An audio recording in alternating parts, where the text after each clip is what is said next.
परभणीच नाही तर मराठवाड्यातल्या प्रत्येक पालकांसाठी अत्यंत महत्त्वाची बातमी आहे, कारण परभणी पोलिसांनी जे काही लहान मुलं आहेत ते लहान मुलांना विकणारी टोळी या ठिकाणी पकडलेली आहे। आपण बघू शकतो हीच जी टोळी आहे की पालम असेल परभणी शहरातल्या आपल्या जवळच्या नातेवाईकांच्या मुलांना इथून घेऊन जात इतर राज्यांमध्ये विक्री करणारी टोळी आहे। आणि या टोळीला मोठ्या शिताफीनं मागच्या जवळपास 2 महिने यांचं एक टीम काम करत होती, या टीमनं पकडलेलं आहे।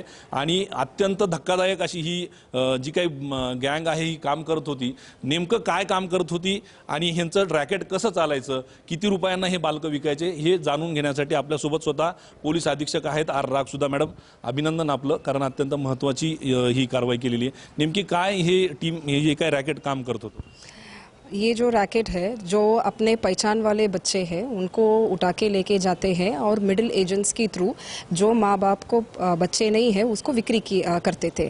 और इसका जो मिडिल एजेंट्स है ये 2 स्टेट में स्प्रेड है कि जैसे परभणी से उठाते हैं तो वह तेलंगाना और आंध्र प्रदेश तक बच्चे जाता है, तो वह इधर से उठाते हैं हैदराबाद में रखते हैं, हैदराबाद की थ्रू एक और एजेंट की थ्रू जो ग्रामीण बाग है वहाँ पे ये लोग बिक्री करते हैं। और ये इधर से 80,000 में लेते हैं, तो जब ये बच्चे अपने नया माँ बाप के पास पहुंचता है तब तक 5 लाख का व्यवहार हो जाता था।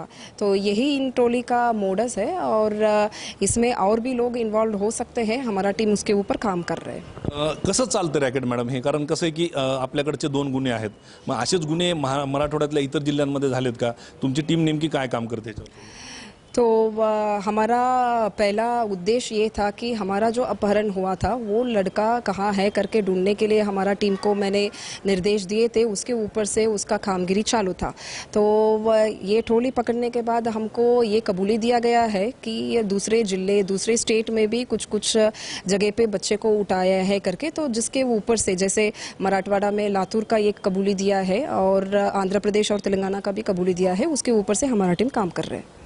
आत्ता सध्याच्याला किती मुलं आपण यांच्याकडून हस्तगत केलेले आणि जे काही समजा मुलं या अगोदर विक्री केलेले आहेत त्यांचा सुद्धा या ठिकाणी तपास केला जाणार आहे? जितने भी मुले ये टोली ने उठाए हैं और विक्री किया है वो सबके ऊपर से हमारा चौकसी होगा।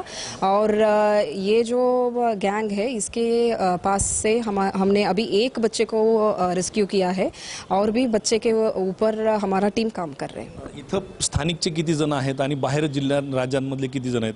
स्थानिकच्या 8 जण आहे आणि बाकी हैदराबाद और विजयवाड़ा का 3 लोग है।